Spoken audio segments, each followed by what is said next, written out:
Отъезжаем от клиники доктора Калинина. Это находится по Харлово. Не знаю, рейтинг у них хороший, 4,8 по отзывам.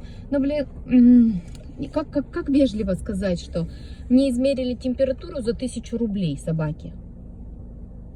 Нормально? Да, ну, вообще нормально. Нет, они еще за 3200 должны были анализы сделать. Говорю, у меня 6 собак. 6 собак. Да что это вообще? Ну, вон тоже везут собаку.